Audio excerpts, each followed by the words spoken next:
I'm recording this episode on March 18, 2024. It's the day before the Illinois primary, which is March 19th, obviously. Anyway, I am in front of the Illinois Freedom Alliance in Moline, Illinois. It's part of Rock Island County. And talked to three individuals. We talk election integrity, voter turnout, all that kind of stuff, and a whole lot of other things. And it's all brought to you by Griner Auto Body of Washington, Iowa, using state-of-the-art techniques and decades of experience to get your car back on the road after an accident. Car Doctor of Washington, Iowa. No matter who Frankensteined it, they can fix it, clean, and customize it. McDonald Boneyard of Keota, Iowa, for all of your farm equipment and auto recycling needs. Hinshaw Trailer Sales of Richland, Iowa. You need a trailer, they've got your trailer, and they fix what they sell and don't in their full-time repair shop. Girling Repair of Winfield, Iowa. If your mower is dead, call Fred, your Husqvarna, Aaron's, and Gravely dealer. B&B Propane and the family of Jet Stops present Southeast Iowa Today. I'm John Bain, author of Christie's Journey, The Beat Goes On, and your host. Let's get to part one of a two-part interview. Ladies and gentlemen, thank you so much for allowing me to visit with you folks today here at the Illinois Freedom Alliance. And I want to just say, Annette, Arlene, and Mike, once again, thank you for your time. And I've got a question for you. I looked on your website, and the mission statement is promote the freedoms guaranteed by our Constitution through education and active participation in the political process. We provide voter information and education, pursue the protection of individual voters' rights, and we promote free and equal elections. How do you do that? Does anybody? Oh, wow.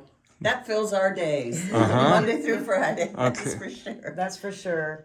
And the way that we do that is by building up groups of people at the precinct level. So there's something called the precinct strategy. And if you go to precinctstrategy.com, Dan Schultz can tell you all about it. But what it is that we need somebody in every precinct leading people. And the GOP is set up to recruit precinct committeemen, one for each precinct. But when myself and Arlene and our other founding members went to the Rock Island County GOP office and asked to become precinct committeemen and shared our ideas, they said, you can't just come down here and change everything. They said, if you think you're so damn smart, you should just go do it yourself. Huh. So we went back around. They don't know who they were talking to. They don't know. They didn't. Arlene and I had just finished up a tour in Germany where we stood up a battalion that had been down, the flag had been down for 25 years, so we knew how to build an organization. And so that's what we got started doing. And what happened was we recruited a lot of precinct committeemen, and the entire board then stepped down, and we replaced the board for Rock Island County GOP. Really? Wow. Yes, and then Dan Schultz got a hold of Steve Bannon and said, hey, we have a success story here, so why don't you have Annette come on and she'll talk to the people about it. And when I was on the air with Steve Bannon and War Room show, the phones just started ringing, and they rang for days. And that's when we realized, well, we need to form a statewide organization, and we decided to form Illinois Freedom Alliance in October of 2021. Now that video with you and Steve Bannon is on your website. Yes. And tell the folks what the website address is. IllinoisFreedomAlliance.us. Okay. On there, you're going to find our training schedules, upcoming events, educational information about poll watching, and gosh, what else, you guys? There's a lot on there. Legislative updates. And if you're watching this, you're seeing on the screen right now the actual address. If you're listening to it, you're going to have to back this up and then listen to what Arlene said, or Annette said. I'm sorry, I'm getting your two names mixed up. What Annette said as far as the address. Well, since I messed it up, as I told you I would, say that one more time. The email or the website address. Well, thanks for messing up before me. My turn's next. Illinois Freedom Alliance.us. All right. Well, that makes that makes me a professional that way. So, Mike, you are the legislative chair. Yes. What does that sounds like you're dealing with legislatures or Yeah, legislators? What I do is something I abhorred for 43 years working for Deere. I was an assembler. But now I sit in front of a computer all day like an engineer. And what I do is monitor the Illinois legislature and look for bills coming through that is of interest to us, either fits within our mission or we think our members and stuff and the public should know about. Whether it's anything from jeopardizing parental rights to where the state wants to take over and dictate, all the way through the election process. Right now, we're monitoring legislation that's been scheduled for committee hearings several times now in regards to vote by mail, permanent vote by mail, which we adamantly oppose. And it just keeps getting pushed off and pushed off. So it's kind of a game that they play down in Springfield. If they start getting a lot of opposition to a bill that they really want to see, they just keep moving it around, and hoping that people will lose interest and drop off on it. So they don't know you. Yeah, they don't. We get the word out there for people to keep filing those witness slips, because every time there is a change in venue on that bill, a witness slip has to be filed. Now, there is currently a bill that was introduced by the Republican side in the House that would allow a witness slip to be filed at the time that a bill is first heard in committee, and then it would follow it all the way through until it either gets dropped or it gets codified into law.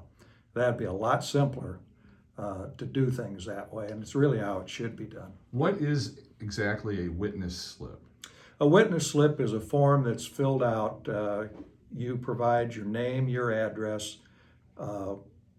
They give you an opportunity. Yeah, it's all online on the ilga.gov website. And you go to the GA dashboard, which is highlighted in red on the homepage. But you register in there and give them your address, your phone number. Most people just register, they represent self and register who they're representing as self. I myself do represent the organization, and so I put it in as such. And then at the top of that form, it will show you what bill is being heard in what committee and the time of the meeting.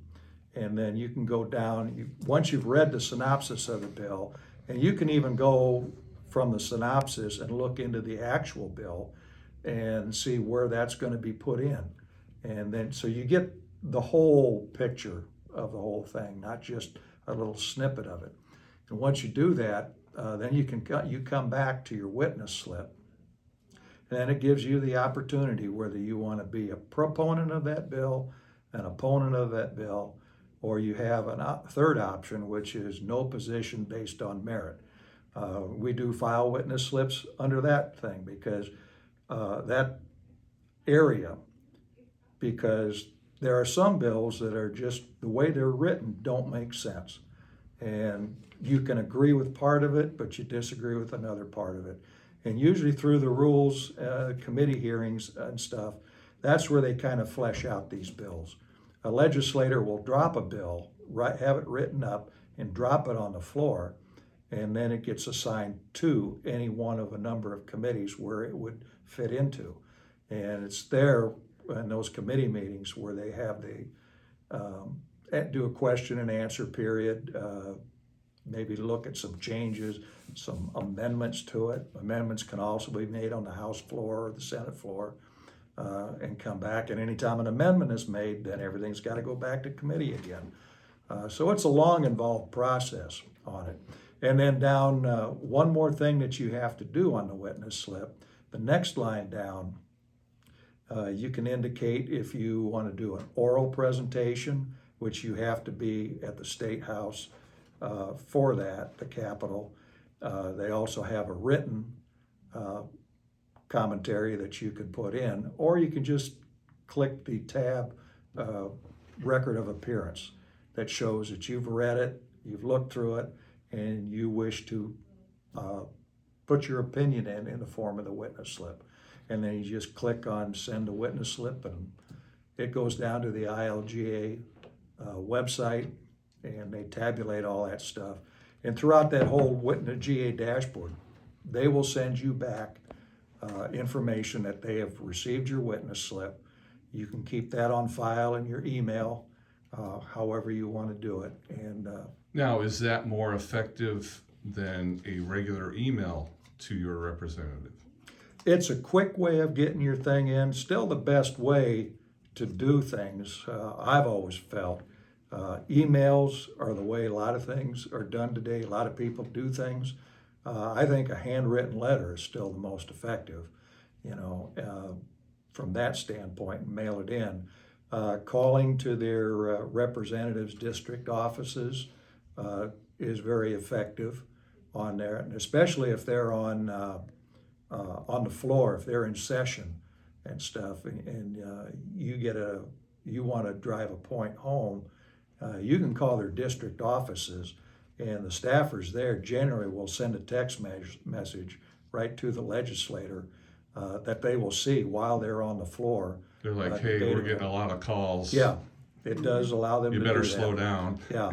One thing I learned early on was I was trying to call and register opinions at in the Springfield offices of the legislators and such. It come to find out that on the switchboard, the people that they've got answering the phones aren't just covering for one senator or for one representative.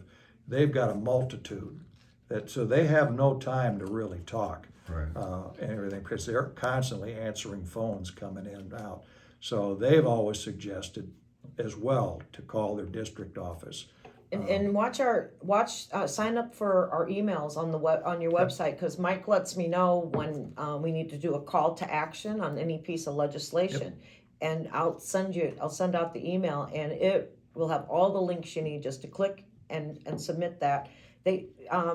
It's common that only out of the whole state that it looks like there's like 100 or 200 people that might fill out a witness slip. Maybe there's 1 or 200 people that are watching all this legislation and doing that.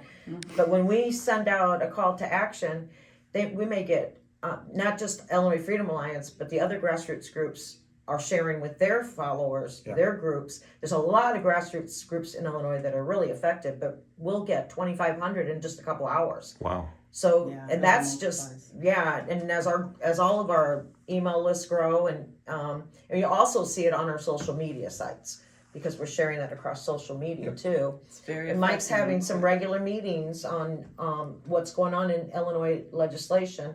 And if you sign up on our website and you click the box that you want to belong to the legislative team, Mike will get a notice and you'll get invited to his meetings. When you sign up on our website for emails, you choose which of about 7 different teams to be on. And so those teams are meeting separately. Okay. Now, Arlene, I've got a question for you. From the lowest level of government, and I shouldn't say that like there's an echelon, because all of them are equal in my opinion, but from city government to state government to federal government, why is it that a lot of the representatives that were voted in by the people, we're a constitutional republic, we have representatives that are there representing us, why do they, when they become government officials, all of a sudden, not all, but there's quite a few, ignore the people that got them there? What do you think the reason is for that? I mean, because, we were talking off camera beforehand about parental rights for education and such, and I'm like, What? What kind of concept is that? You've got parents who pay tax dollars, the tax dollars pay for the salaries of these teachers and such, but yet parents aren't supposed to have any say after that. Yeah, isn't that the truth? Well, the lowest level of government would be the precinct level. That's at your own neighborhood. That's a little section within your neighborhood, 800 to 1,200 people roughly. And that's where you and your neighbors, you as the precinct committee person, you and your neighbors get together and talk a little bit, take some action. You can do, we've even promoted, you can get a team within your precinct. You know, maybe you take these 3 blocks and you take these 3 blocks, and you can break it down a little bit. You can have block parties, you can have gatherings within your own precinct, and take your own individual action. And like you were talking about the parents' part, well, most of those parents, all their children go to the same school, so it can elevate from there, going into the school board meetings too. You know what, that's a wonderful answer, and as I was listening to you, I'm thinking, really what it comes down to is if you keep letting them know you're there, they will actually represent you more the way you want to be represented. That's right. And it seems like when people aren't being reached out to by the local citizens on whatever level they're wanting to, they think that's a mandate for them to do as they want because nobody's complaining. Would you say that's correct? True, and also they're following the money. Their big donors will whisper in their ear what they want to, whereas your common man doesn't have the thousands to fork over. Right. You know, I read recently. I learned, and I mean, here I'm really new to all of this. But when a legislator wants to be on a committee, it costs them maybe $100,000 to be on that committee. Join a committee? Just to join the committee, just to be part of the committee, and they have to raise that money. Do you know more about that? They have to raise that money from That donors, is news to me. and then donors be influenced by that. That is like- a sad commentary, though. Yeah. I know that that's at the like Marjorie Taylor Greene was talking about it, so it's That might be the federal swamp. the federal Yeah. swamp. That I would don't be a know. good- I think we need to check with our legislators to see if that's true in Illinois. That'd be a good article in our magazine. Right. We get to write that. What a great lead into a grassroots magazine. quarterly. And I happen to have some right in front of me. There we go. These are We our first 3 got- issues. We decided to have membership. We needed memberships to be able to fund the different things that we're doing for Illinois, and I was asked to put together a newsletter, and for our just members only, but I just got carried away, and our team got carried away, and we built this beautiful magazine. It's published quarterly. It's available by subscriptions at our website, and we're How much does it cost for a subscription? it costs $25 for a subscription. Is that like for a year or 4 issues? 4 issues, delivered, yes. And then groups can buy them, grassroots groups can buy them, and we give them a little bit of a wholesale price, because they sell for $5 a piece.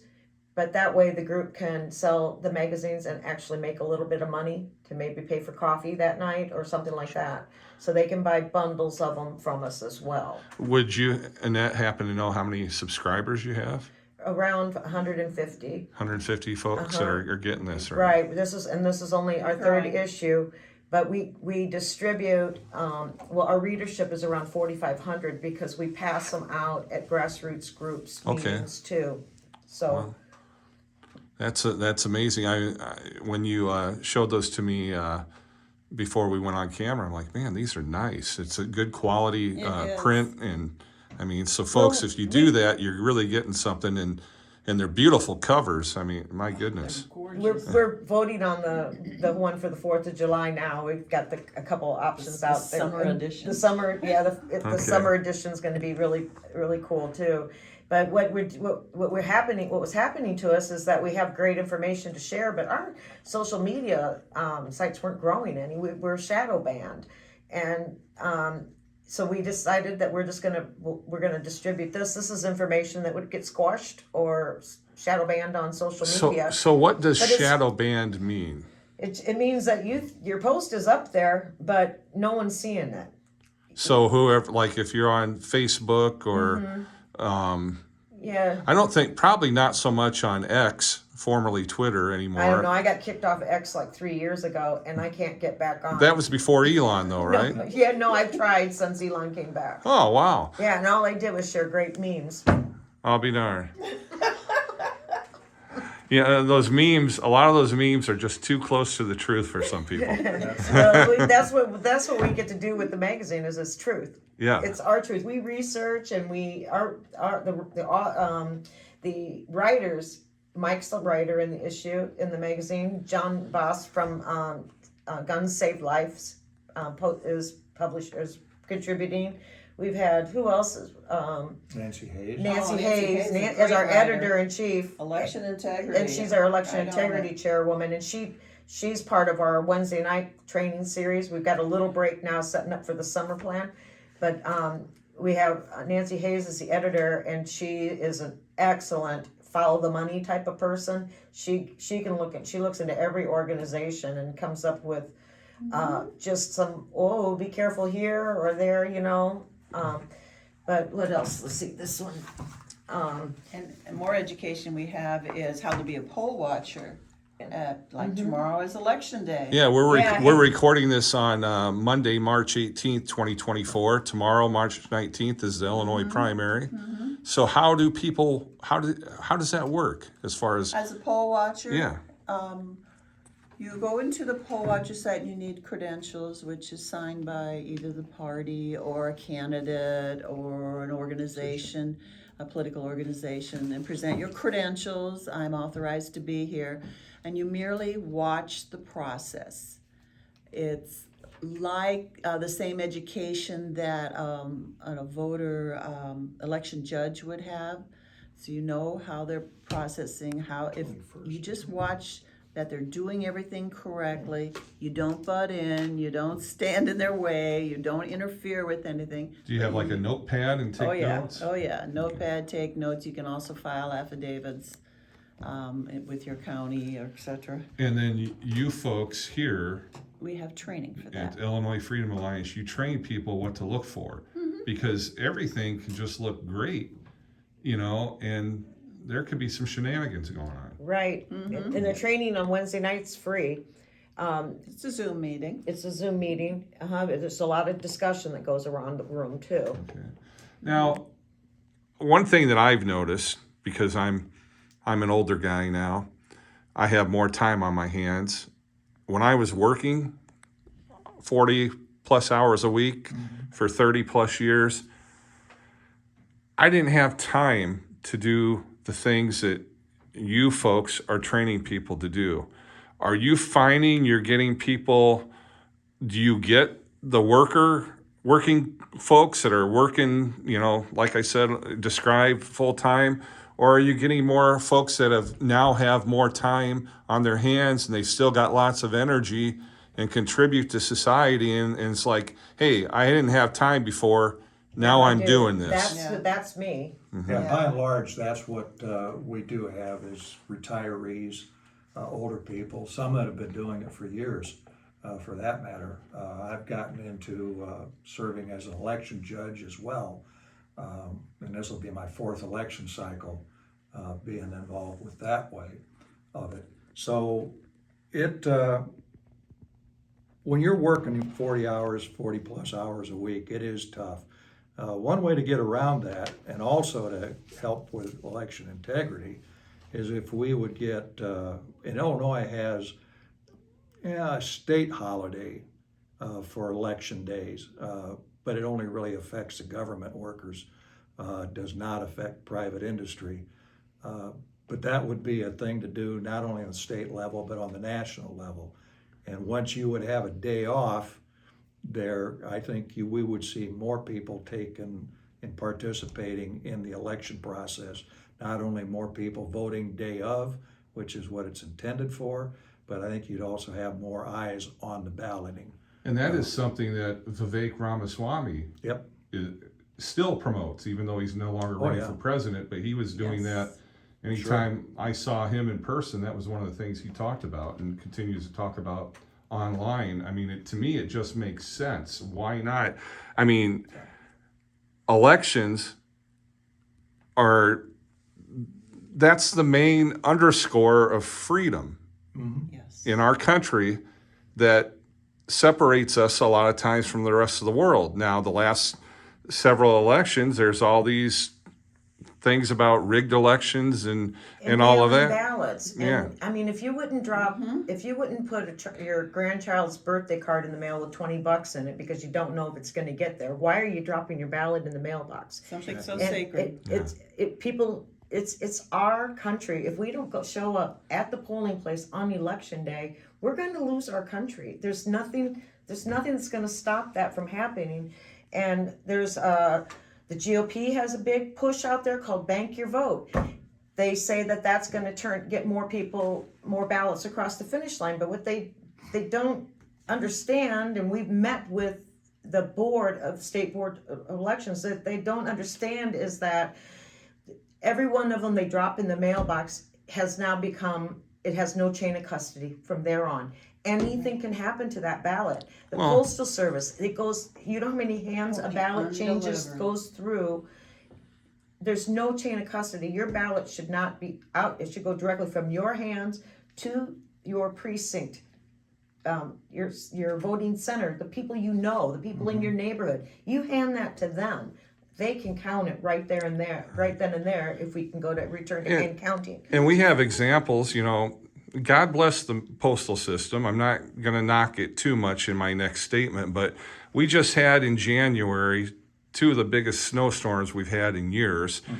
And there were postal vehicles, I know personally, people I've talked to that didn't get mail for several days because it was in the postal vehicle, but they couldn't get the vehicle started. How many ballots were in there? Well, yeah, You know? that's the thing. Yeah. And this stuff sits for days, and it might sit in a truck or one of those little mail cars because they couldn't get the darn thing started, but it's already been processed out of the building, out for delivery, and it's sitting in the truck, and it's not getting to your mailbox. Unsecured. Unsecured, exactly. Yeah, unsecured, no eyes on it. It's a travesty that it's come down to this, and the fact that there's a bill pending approval in our state that would say everybody gets a mail-in ballot, everybody mails them back in. Automatically. Well, at the same time, what blows my mind, at the same time they're pushing this through, there's the same time they're pushing all of that through. Now I forgot my train of thought. Okay. Well, why don't we wrap up? I told you when we started this, I said, I've got lots of questions. I know people are watching, want to hear more. Let's wrap this up as part one. Sure. You'll get your train of thought, and we'll start part two and start right back up with that. So we're going to wrap this up, part one. Folks that are watching and listening, look for part two. That was part one. Thanks for hanging with us. Don't forget, part two is coming right up, and it's all brought to you by Griner Auto Body, Car Doctor, Hinshaw Trailer Sales, McDonald Barnyard, Gerling Repair, B&B Propane, and the family of Jet Stops. I'm your host, John Bain. Stay friendly, Southeast Iowa.